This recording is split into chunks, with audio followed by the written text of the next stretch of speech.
Très bien. Donc là, je vais remettre en forme sur le tuto papier qu'on a pour faire le mode opératoire du système Docaflex 1, 2, 4. Donc pour ça, tout début, on va créer un nouveau fichier on va partir sur un gabarit de structure, on pourrait partir sur un gabarit de construction. Donc là, on va partir sur un gabarit vraiment vierge.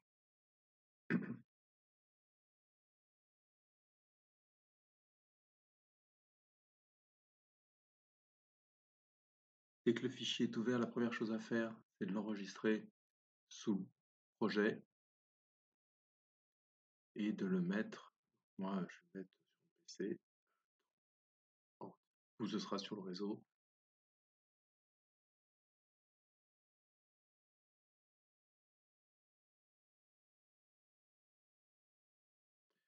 Voilà. Et je lui donne un nom. Vous mettez votre nom, prénom, comme ceci.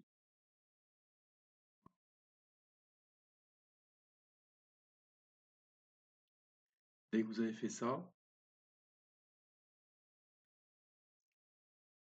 alors on va on va paramétrer le fichier parce que on va taper UN au clavier, c'est le raccourci clavier pour bien basculer tout en mètres. Sinon la fonction se trouve ici, gérer paramètres, et ici vous avez unité, vous voyez il y a écrit UN, c'est le raccourci clavier. Donc je me mets en centimètres, ce sera plus pratique, avec une seule décimale que je n'affiche pas si la décimale est égale à 0. Par exemple, si j'ai 50 cm,0, il m'écrira que 50 cm. Voilà. Maintenant, je vais faire un mur porteur. Et toujours pareil, il faut bien regarder cette barre d'outils de modification. Je vais faire un mur porté par un trait qui va du niveau 1 au...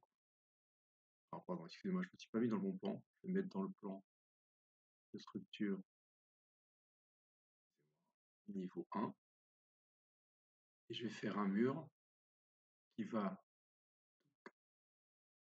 du niveau 1 au niveau 2, et par exemple sur l'axe du mur porteur. Je vais mettre 5 mètres par exemple, et ici dans ce sens-là, 5 mètres.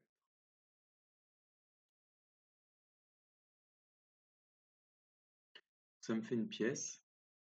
Si je veux regarder ce que ça donne en 3D, je fais une vue 3D de base. Ici, je vais faire une vue 3D ombrée. Et, voilà. Et si je veux paramétrer cette vue, je fais VV.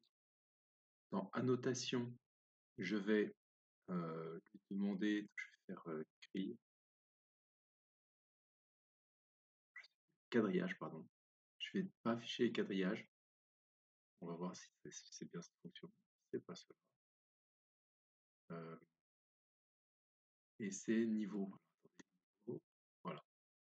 C'est ça que je voulais faire. C'est pas mes quadrillages, c'est mes niveaux que je veux masquer. Voilà. Maintenant, si je veux, toujours pareil, VV, si vous voulez, c'est dans vue. VV, ça doit être, il y aura un truc qui s'appelle paramétrer la vue. Bon, je sais plus où c'est. C'est là-dedans. Visibilité graphique, voilà. C'est la même chose. Quand vous faites VV, c'est la même chose. Là, je tape MU pour aller sur mur, et projection des surfaces, vu que c'est une vue 3D, je vais dire visible, je vais mettre gris assez clair. Voilà. Si je fais OK, je fais appliquer, je regarde si ça me convient, voilà, c'est un peu plus clair, ce sera plus facile. Donc j'ai ma pièce, éventuellement ce mur, je peux l'étendre, hein, je peux le faire plus long, je peux lui mettre 7 mètres, voilà, on verra ça après. Et maintenant, je vais créer deux coupes. Donc, je me remets sur le niveau 1, et je vais créer une coupe ici, dans ce sens-là, la coupe 1, et je vais créer une autre coupe dans ce sens-là.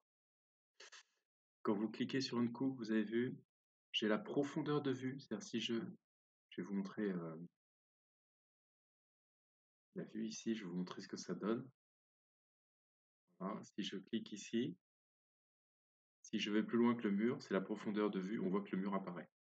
Si je vais moins loin que le mur, on voit que je n'ai que le mur coupé. Pareil, si je restreins ici, je ne vois plus mon mur puisque mon champ de coupe s'arrête là. Voilà, on peut. En fait, la coupe sous Revit, c'est pas juste une section, c'est une boîte et n'est dessiné dans la vue que ce qui est contenu dans la boîte. Donc on paramétrera ça plus tard, en fonction du dessin qu'on fera.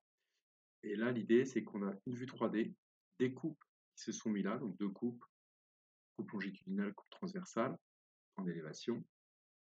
Et on n'a plus qu'à faire gérer phases, définir nos phases. Les phases, on va faire insérer après. Phase 1, on va faire phase 2, phase 3, phase 4, etc. Filtre de phase, on va créer un nouveau filtre qui s'appellera mode op. Et ce que je veux, par exemple, on pourra le changer après, ça c'est vous, vous pouvez faire ce que vous voulez. C'est tout ce qui est nouveau, on va l'afficher par catégorie. Tout ce qui est démoli, on va le supprimer. Et tout ce qui est existant, on va le remplacer. Je vais le laisser, je vais faire remplacer. Et le remplacement de graphique, vous voyez, l'existant est en gris. Donc tout ce qui est existant, par exemple, je vais le mettre en rose. On va voir ce qui se passe. Je vais juste vous faire le principe. Ce mur-là, il est en phase, si vous regardez, il est en phase de création. Je vais le mettre en existant. Celui-ci en existant. Voilà. Et maintenant qu'on a fait nos murs et qu'on a préparé notre fichier, eh bien, on va passer à la suite.